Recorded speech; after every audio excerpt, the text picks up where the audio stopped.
the buffer stock investigation, which are nicknamed the Rumble in the Jungle, as at March 2020, when we announced the arrest and detention of suspects Kobne Dubohi and his wife Angela Eje Boateng, the Economic and Organized Crime Office had gathered credible intelligence regarding a criminal enterprise that had been operated by the former Chief Executive Officer of the National Food and Buffer Stock Company Limited, Mr. Hanan Abdul Wahab.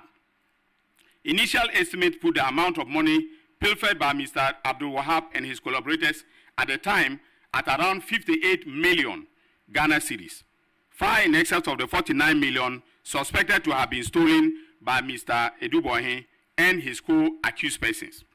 I call the criminal enterprise operated by Abdul Wahab and his collaborators at Buffer Stock the Rumble in the Jungle, not only because of the huge amount of money at stake, but because of the fact that while food suppliers were wailing and gnashing their teeth due to failure to pay them for supplies to the buffer stock, and while our school kids were being denied nutrition under the school feeding program for lack of funds, Mr. Abdul Wahab and his collaborators were busy lawlessly looting funds meant for the program.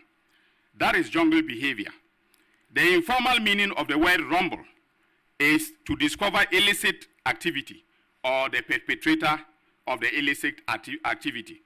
Through painstaking investigations, the EOCO discovered this illicit criminal enterprise run by a gang of corrupt, lawless officials at the Buffer Stock Company.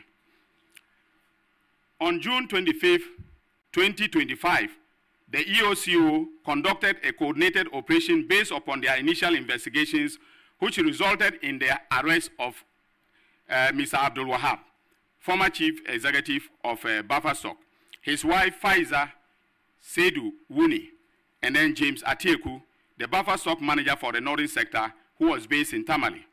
The operation also led to the arrest of Emmanuel Atta, head of corporate affairs of NAFCO. The arrest followed initial intelligence and assessment by EOCO, who suggested that while serving as CEO of Buffer Stock between 2017 and 2024, Mr. Abdul Wahab colluded with his wife, Faiza Seydou Wuni, Richard Sam, head of finance, Bismarck Ousu Boache, finance department, and Emmanuel Atta, corporate affairs manager, and others to create an elaborate criminal enterprise that was used to steal and launder public funds from the Buffer Stock Company. Within the period between 2017 and 2024, Mr. Abdul Wahab, in concert with Richard Sam Asante and Bismarck Ousu Boache, orchestrated a transfer of 78,269,084 Ghana cedis and 4 pesos from the bank accounts of Buffer Stock Company to a private company linked to Hanan Abdul Wahab, his wife, and staff of Buffer Stock at Republic Bank and EcoBank. Evidence shows that the funds were instantly retransferred to companies owned by Abdul Wahab himself, and companies and entities owned and associated with him and his wife. Similarly, evidence shows that between 2017 and May 2029, Abdul Wahab, sorry, can I have?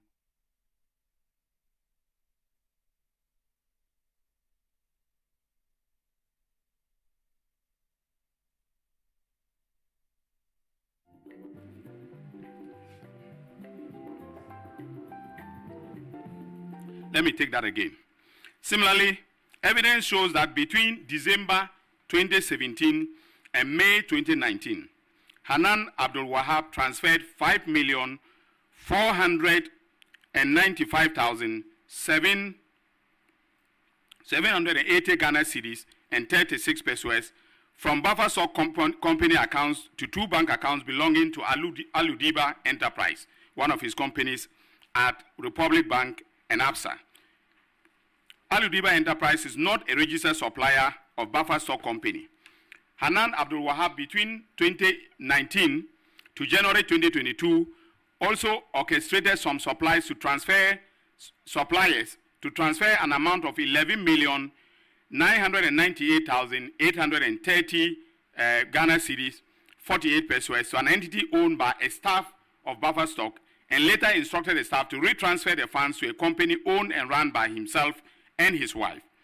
In July 2022, investigations found that Hanan Abdul Wahab transferred 251,050 cedis from buffer stock accounts to another bank account at Republic Bank belonging to Energy Partners, a company co-owned by Hanan Abdul Wahab and Emmanuelata, the head of corporate affairs of Buffer Stock Company. Energy Partners is not a service provider for buffer stock. The evidence gathered so far shows that they run this criminal enterprise under the pretext of supplying food items to schools under the school feeding program. Ladies and gentlemen, 7 entities linked to Abdul Wahab and his wife were used as vehicles to receive and to launder the proceeds of crime from Buffer Stock Company. The money laundering took the form of property acquisitions across the country, including real estate and luxury goods using the same entities. The entities in question are as follows: Sautina Enterprise, Aludiba Enterprise, Energy Partners, Farhauser Ventures, Farhauser Company Limited, and Aludiba Foundation, and also, and more importantly, Sautina Enterprise, owned by a third party connected to the couple. So Sautina was owned by Atieku Apau, who was then the Northern Sector Manager of Buffer Stock.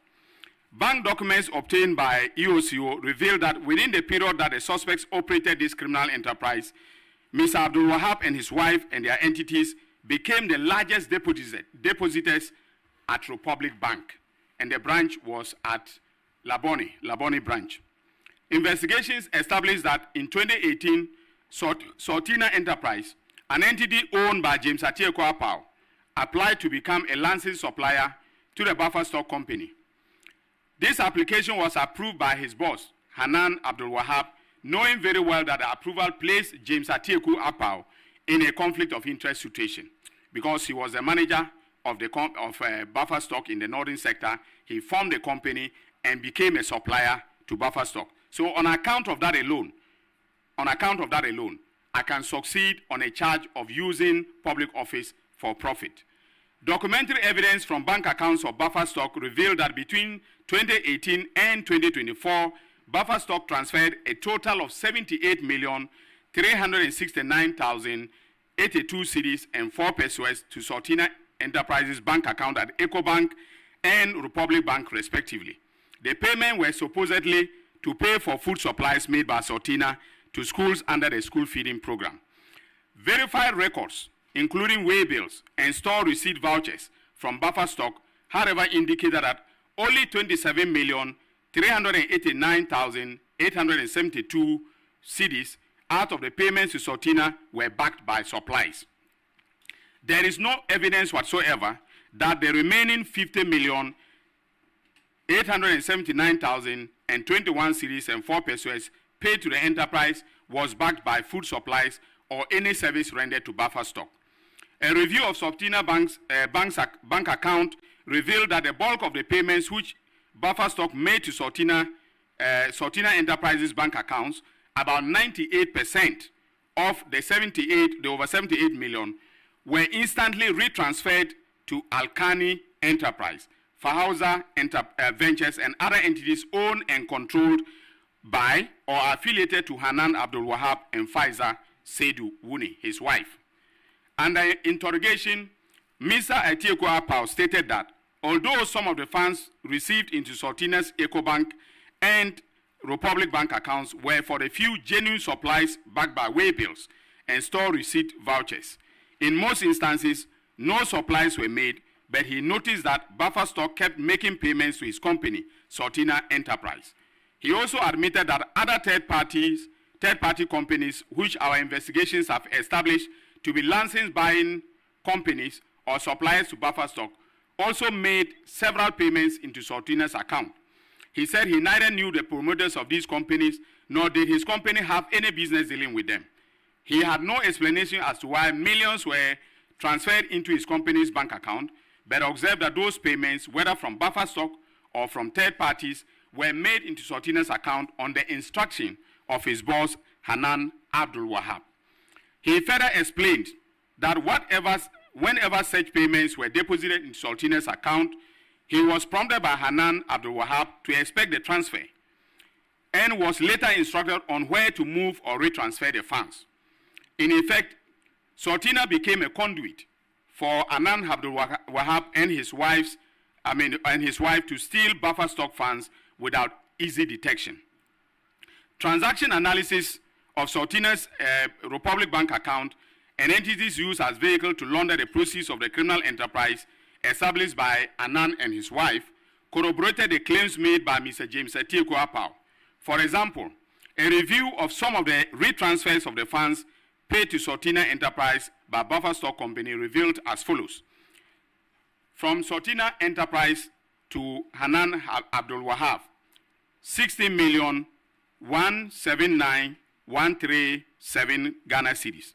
Sautina Enterprise to Alkani, 23,913,964 Ghana cedis and 90 pesos.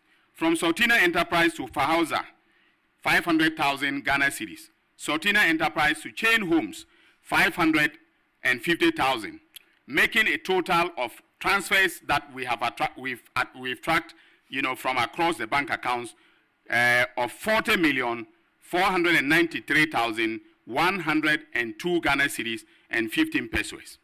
Now, ladies and gentlemen, as I've indicated, the proceeds of crime were used by the couple to acquire a lot of high-end luxury properties and,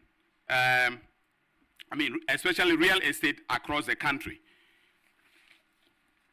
Now, as is typical of all investigations conducted by the Economic and Organized Crime Office, contemporaneous tracing of the proceeds of crime has been undertaken, and we can confirm that the couple purchased a number of high-end real estate properties from their ill-gotten wealth.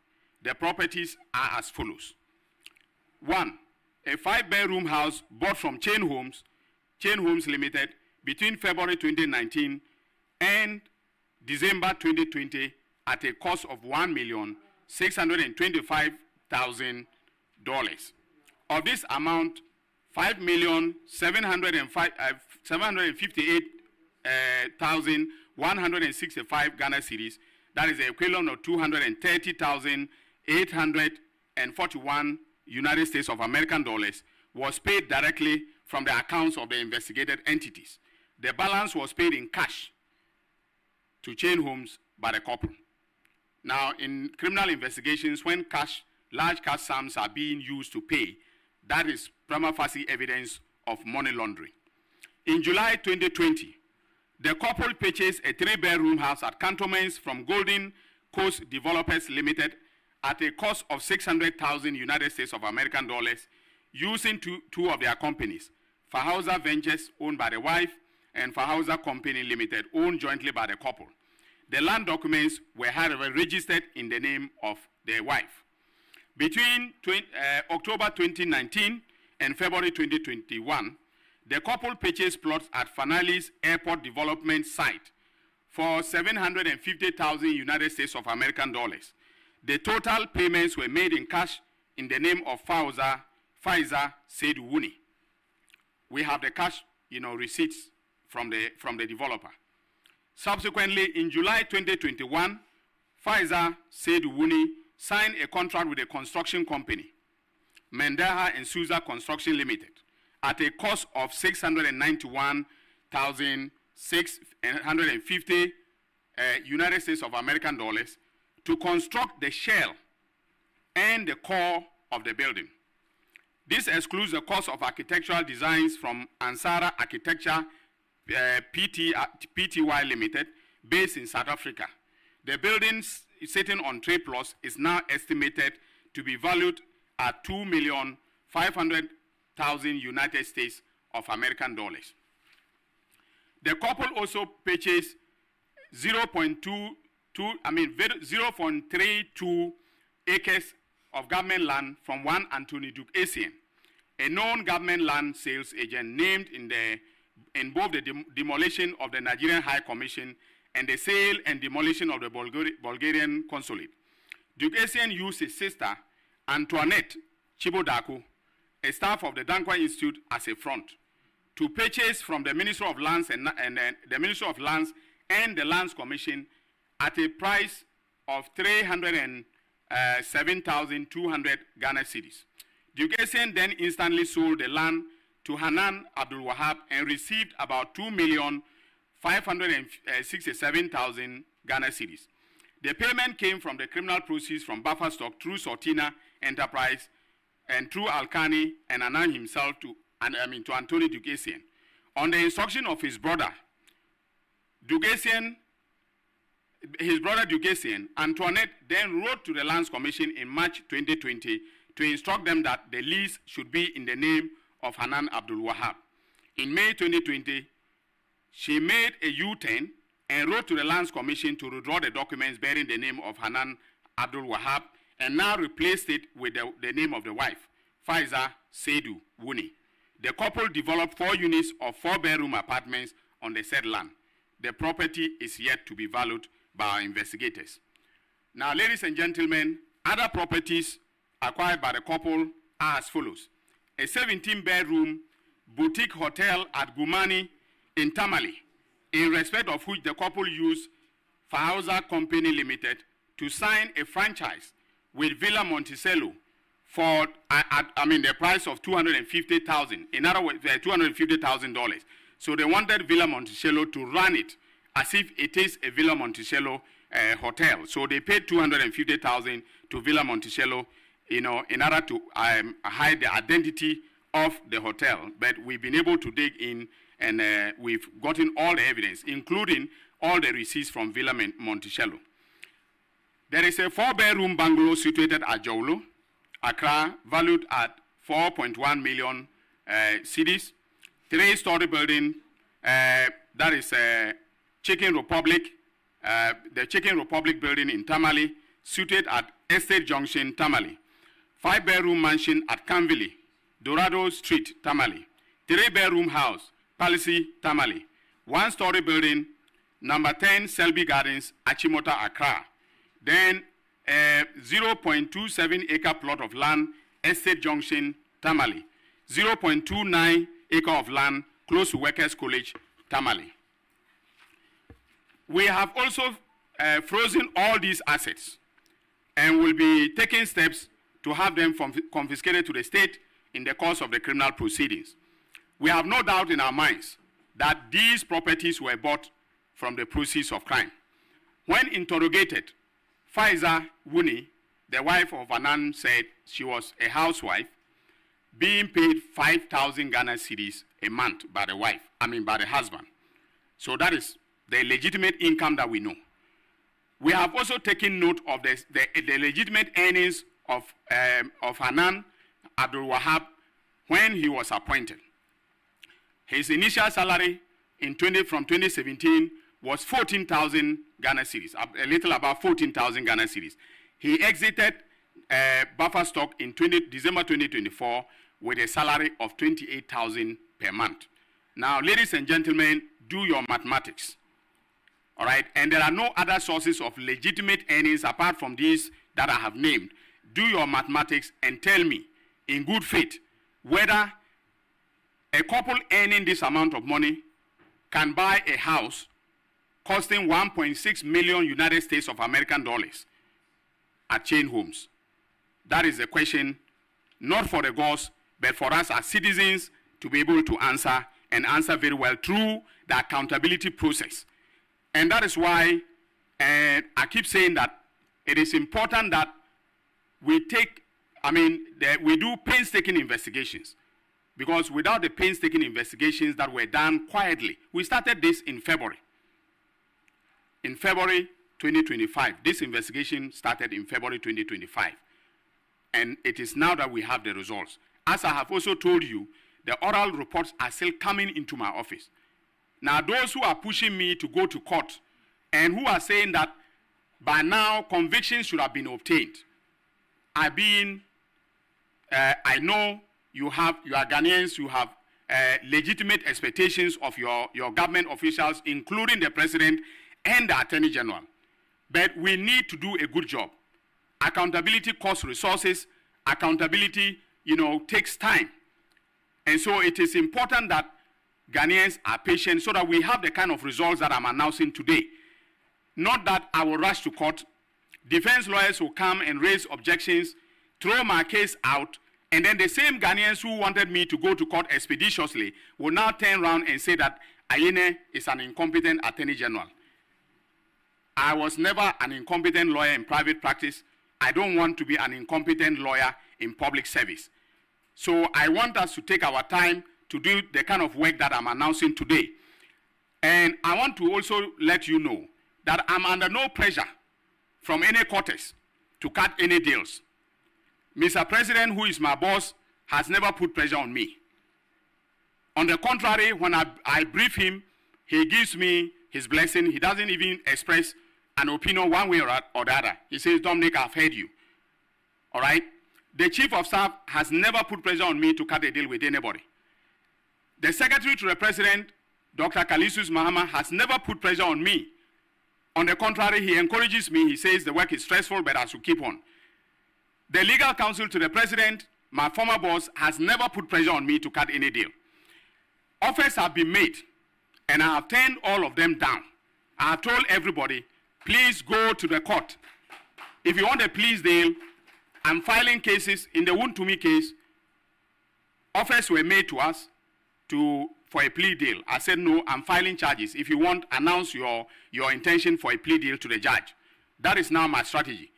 The MPP took advantage of my saying that I'm open to to having plea deals to say, okay, that I was busy cutting deals in the office. No deal has been cut, and no deal will be cut except under the auspices of the court of competent jurisdiction. That is what I have decided, and that is what we are going to do, going forward.